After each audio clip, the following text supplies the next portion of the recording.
Hey, welcome back, everybody. It's time once again for Closing the Wealth Gap.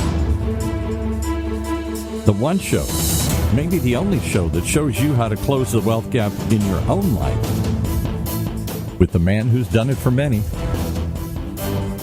our wealth coach himself, Tyrone French. Hey, Tyrone. Mr. Paul Roberts, how are you doing today, sir? I am ready and waiting. I got my notepad out. I got my thinking cap on. I'm ready to learn some more here. I'm going to start out by, just giving a big shout out to our listeners and viewers and the feedback that they're giving us, the positive energy. And I just want to say I appreciate everybody. And this is a labor of love for me, Paul. This is just something I can tell. I'd love to do it. It's something that I don't have to think about. It's something that I love to share. I love to give. I love to help where I can. And this really is almost like a ministry for me, man. It is. It's that hidden preacher in you here coming out. I don't know about all that. I wouldn't consider myself as John the Baptist or anything like that, or Jim Rohn. But again, I've just, we're living in a very crucial time where, matter of fact, I'm going to pivot here. I read an article the other day where Bank of America, they're going to increase the minimum wage. I saw that, yeah. Substantially, $25, yeah. Yes. And I was thinking about the show. I mean, this is just a part 2 of what we were, or a continuation of what we talked about last week based on inflation. Mm-hmm. And, it's a good idea for all of these companies to increase the minimum wage, because we were talking about how wages were stagnant. Mm-hmm. And that, in the future, it's about purchasing power. Inflation is the problem. But we got this thing called an income tax. Mm. And so when wages go up, then the amount of income tax that you have to pay on those wages go up as well. Ooh, yeah. And again, people aren't thinking about that, Paul. What they're saying is like, oh, I'm making more money. And what the government is saying is that we're taking more money. See, when you get a raise, the government gets a raise as well. And let me explain this. And going back to inflation and going back to the central bank that was formed in 1913. Well, guess what? The same year that they instituted the central bank, because the central bank was supposed to be the stopgap as far as the economy falling apart. Right, because we've had for centuries, goes up, goes down, goes up, it's down. There have been panics in the 1800s, panics in the 1900s. Banks fail, everybody loses, big problem. Right. So back in 1907, there was a huge crash. A lot of people don't think about it. They don't talk about it. But back in 1907, there was a huge a financial crash. And that's what ushered in the central bank. Now I'm going to type that in as you're talking here. I'm going to go Google that because I did not know there was. Well, I know there were several in the late 1800s. As we became a more industrialized society and banking became more important, we weren't just trading goods anymore, taking my corn to market and trading you for a horse or a pig or whatever. As we moved into an industrial society, I couldn't trade chickens for a car.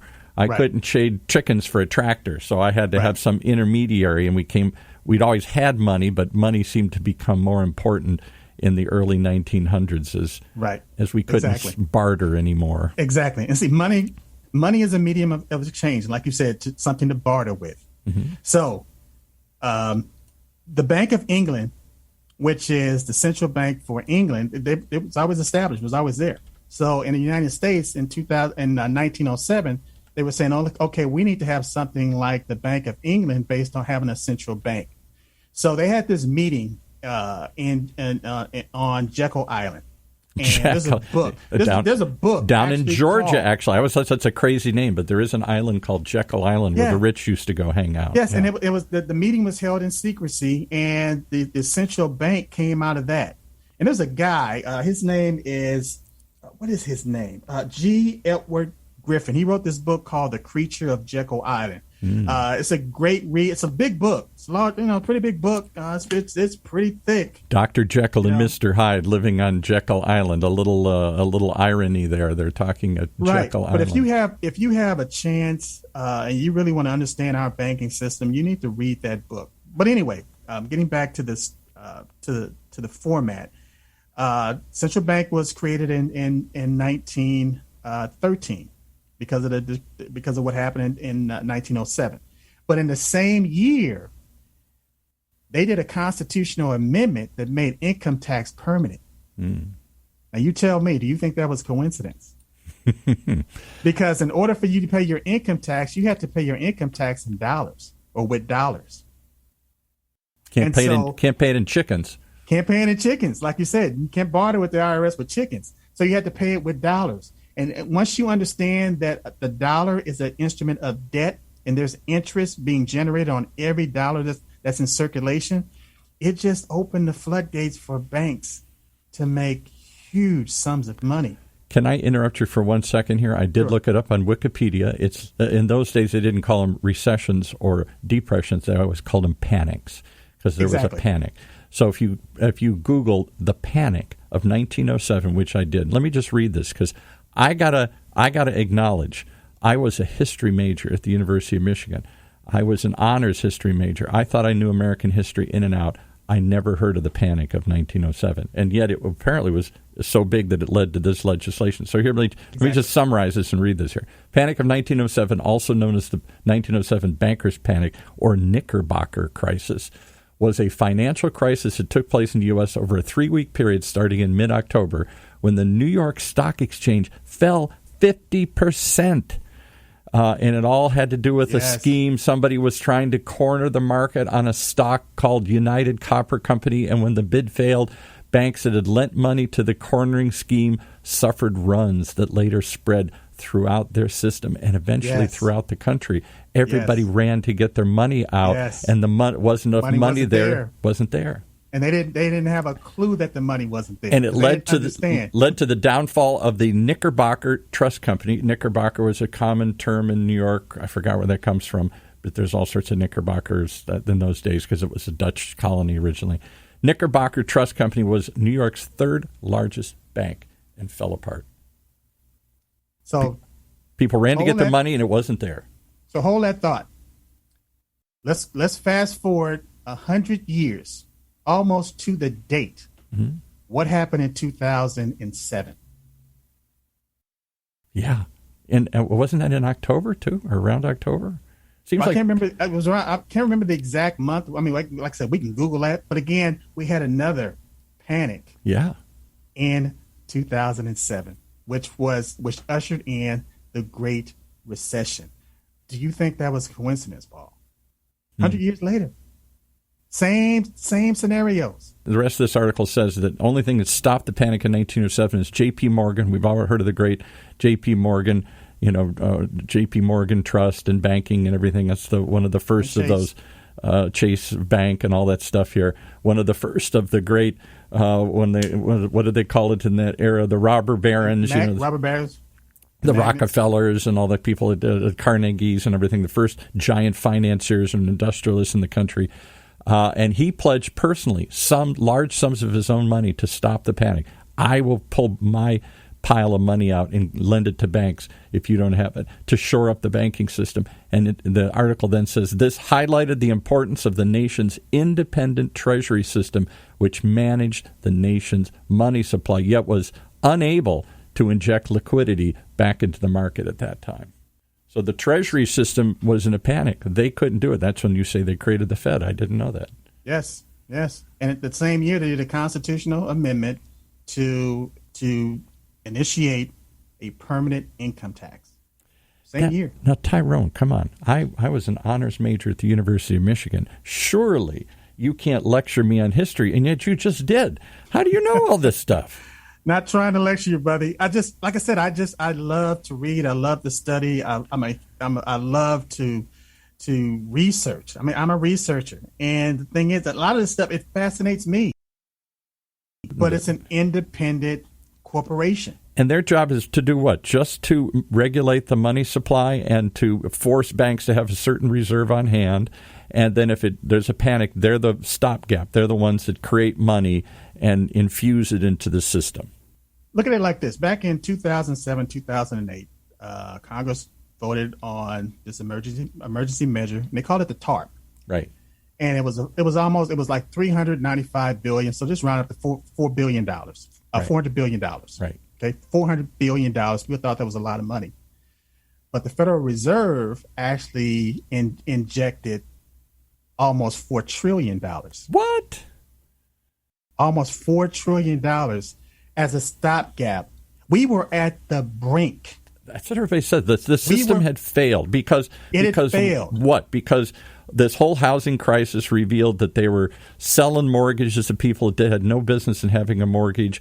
The AIG said, "Don't worry, we'll insure all of them," and then they couldn't insure all of them when they started to fall apart. The banks didn't have enough money to cover the losses, didn't understand the depth of the losses because they're marking this stuff and reselling it as derivatives and crazy financial products to other people, and it just spread. And suddenly this push to get everybody a mortgage, whether they're qualified or not, led to a ton of bad mortgages that all started to collapse at once and collapse the banking system, which meant no money. Business, hey, I got to go borrow money to make payroll. I got to go borrow money to this. Sorry, we got no money to lend. Remember on the last show we talked about there's a huge difference between currency and money. Yeah, go through that again. What was being lent? And they call it fractional reserve lending. Right. So what was being lent? It was the corporations, Wall Street, Main Street, was all of this currency was circulating, and then all of a sudden it just stopped. It's like the grease in the wheels. Suddenly there was nothing to grease the wheels. There was no currency flowing. There was no credit being issued. People couldn't. And I'm stunned how many companies borrow money now to pay the payroll. We're going to collect the money next week, but lend me some money short-term lending. So banks lend each other money short-term and do all this stuff to cover it. There's all this, and when that flow stops, the economy stops. It goes back to look at your body. Okay. You have blood, a store of blood in your body. Yes, I do. And it circulates through all of your organs. That's right. Currency is the same as blood in the body. Oh, once that currency stops flowing, the body will die. Yeah. If there's a large enough puncture wound in the body to where that blood starts rushing out of the body will die. It's almost like you're sleeping on your arm. You go to sleep, you're sleeping on your arm. You cut off that circulation in your arm. Yeah, done that. Your arm feels like it's 150 pounds. Numb. It's numb. But once the circulation starts going through again, you start feeling the tingling again. It becomes lighter and lighter. Currency is the same way in the economy. That's why when you hear people talking about the national debt and talking about getting rid of the national debt, paying it off, they don't have a clue as what they're talking about. Because if nobody owed anybody any money and the currency stopped circulating, the economy would collapse. Banking would, because that's how they make money. They don't you don't pay them a fee to protect your money and give it to you back. They're not just a big vault where it's stored. They make money.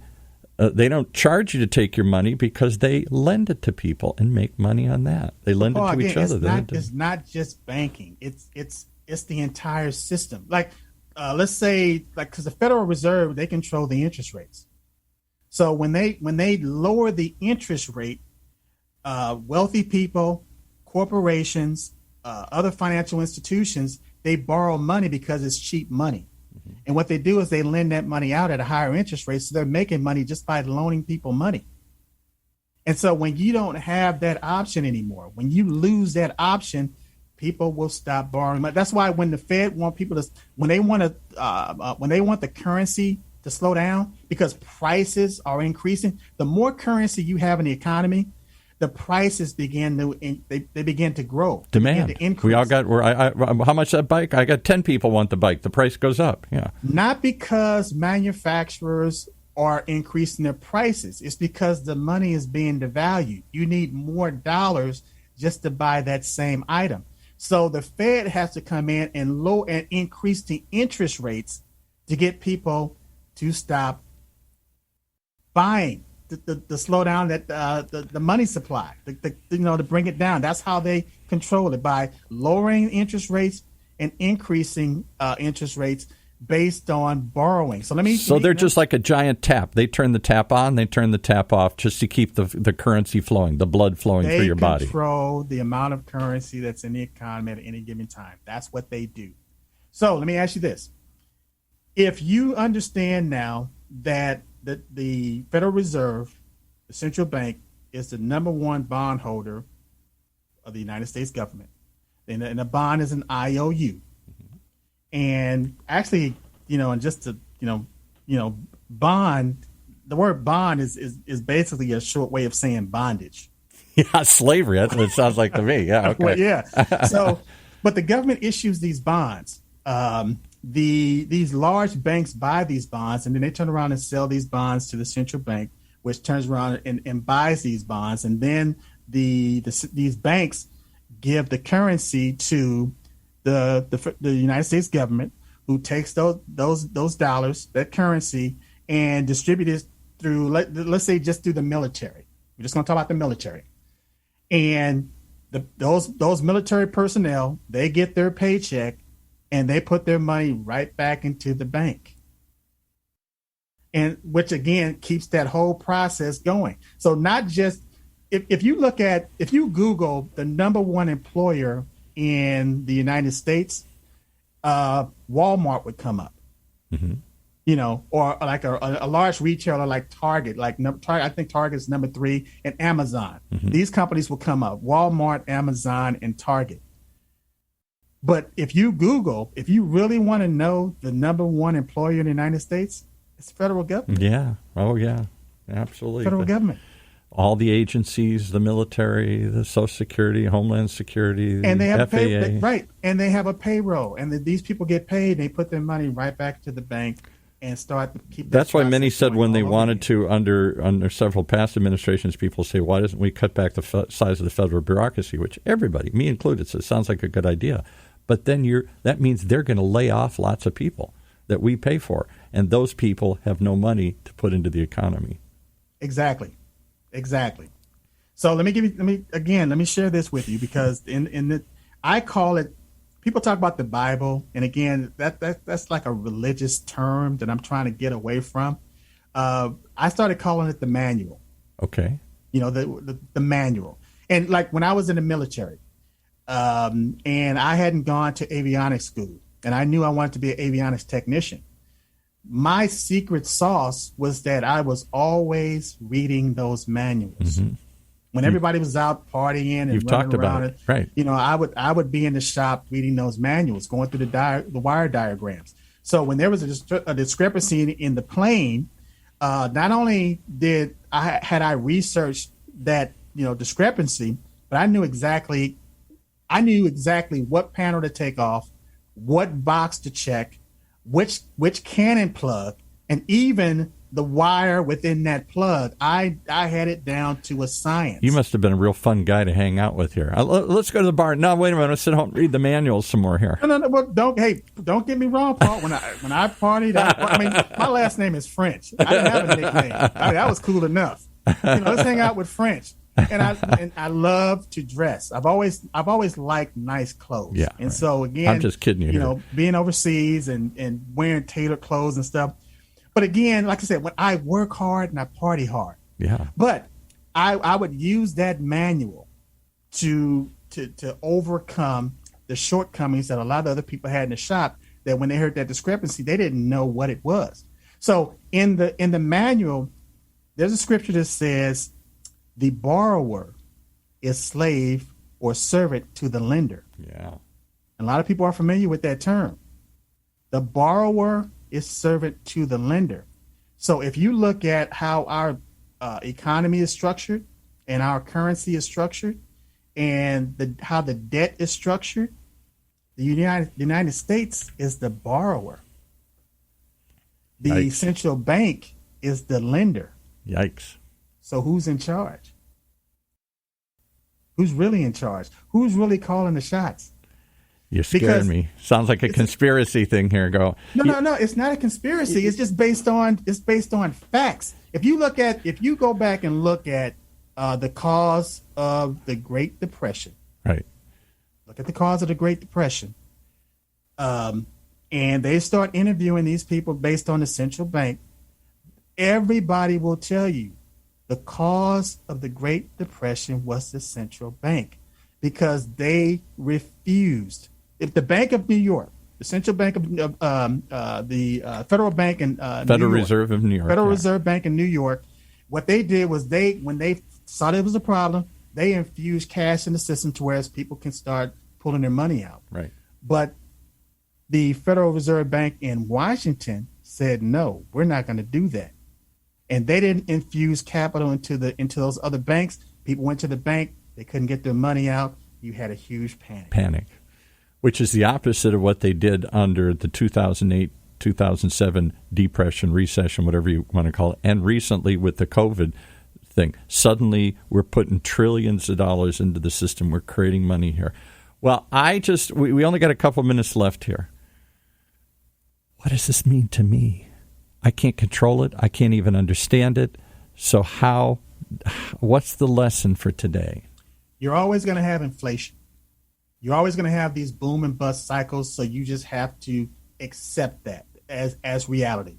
And our system of finance is not going to change anytime soon. I know people talk about, the dollar is going to collapse and all other stuff, and people start talking about cryptocurrency and how it's going to be the answer in digital currencies. But what I need people to understand is when you talk about cryptocurrency, you're still talking about currency. Mm-hmm. And so what I want people today to take away from this is Google that word currency. Find out, get the definition of what currency really is and money. See, money is something that has an intrinsic value. Money has intrinsic value, and it has future purchasing power. Whereas currency has zero intrinsic value, and it has zero purchasing power in the future. Just an IOU. It's an IOU. Right. And so if you have enough IOUs, but there's nobody to back those IOUs, then guess what? You have nothing. So in the future, what people need to do, because knowing that inflation is not going to go away, people are going to pay more taxes in the future. What you want to do is shore up your purchasing power for the future. And the way you do that is start looking at having, first of all, paying yourself first, which is key. We'll talk about that in future episodes. Yeah. But you want to start looking at something that's going to hold its value in the future. Now we're not gonna get into that in this show. No, just plant the idea, right? But you need to start thinking about what's going to maximize your purchasing power in the future. So, Paul, I got a question for my listeners and for my viewers on YouTube. I want you to start asking yourself another question. Okay. Like last week, it's based on how can I increase my service today? What I want people to ask themselves, basically, are you in a position? Are you where you want to be financially? That's a simple question. I want you to streamline it. You asked me that, and I set me back. That's one of those simple questions you go, what? I don't know. No, of course not. Are you where you want to be financially? And if you are not where you want to be financially, what I want you to do is get the ball rolling. First thing I want you to do, I want you to just download my free app. Just text Tyrone at 36260. And if you don't want to just download the app, then go to my website. You can just go to tyronefrench.coach. If you don't want to type in closingthewealthgap.coach or closingthewealthgap.us, just in your browser, tyronefrench.coach. You're going to go to my website. You're going to have a lot of information. You also have there's a button where you can contact me. Just hit subscribe. Hit contact, shoot me an email, and I will be more than happy to point you in the right direction to whereas you're living that life that you are supposed to be living. Okay. All right. words of wisdom. If nothing else, I hope people keep coming back, because I'm a sinner. I keep falling short of what I want, and I keep needing somebody to help pick me up and show me the way.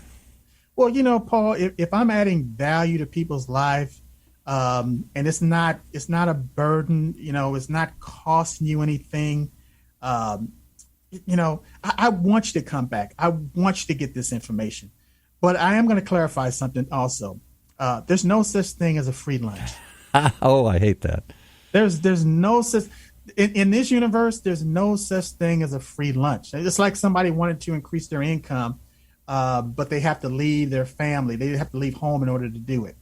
There's something that there's going to cost. There's a cost. There's something that you're going to have to pay. There's a trade-off. So if this trade-off by getting this information is adding value, then what you got to do is look at some of the other things that's not adding value in your life and maybe kind of cut those things out. Mm-hmm. For the time being, cut some of those things out to where you can get that foundation to where you're looking at your life and you're finding yourself in a position that you want to be in. Because I guarantee you're modeling your behavior, you're teaching, whether you realize it or not, you're teaching what to do or what not to do. Well, I say what to do is come back each and every week. If nothing else, you get me thinking, and one of these days you get me acting, and one of these days I'll get out of the rut and start closing the wealth gap and get where I want to be. You know what? Creating wealth is it's an ordinary process. It's really is. I heard you mention last week about ordinary wealth. You had this aha moment that is really ordinary. It's just taking these small baby steps. And you were absolutely right. It's just an ordinary process. I got to get my head wrapped around that one. Ordinary wealth. Well, that's what I come for. That's what you've got me thinking now here. That's the path that we're on. How do they reach you if they want to learn more? Again, you're just going to go to TyroneFrench.coach or closingthewealthgap.coach. Or if you got a phone, just text Tyrone to 36260. Thank you, sir. Till next week. Go look up currency. Look it up. That's our show for this week. Closing the Wealth Gap. The one show, the only show that shows you how to take control of your financial future. Right here in Orange County's only community radio station, OCTalkRadio.net.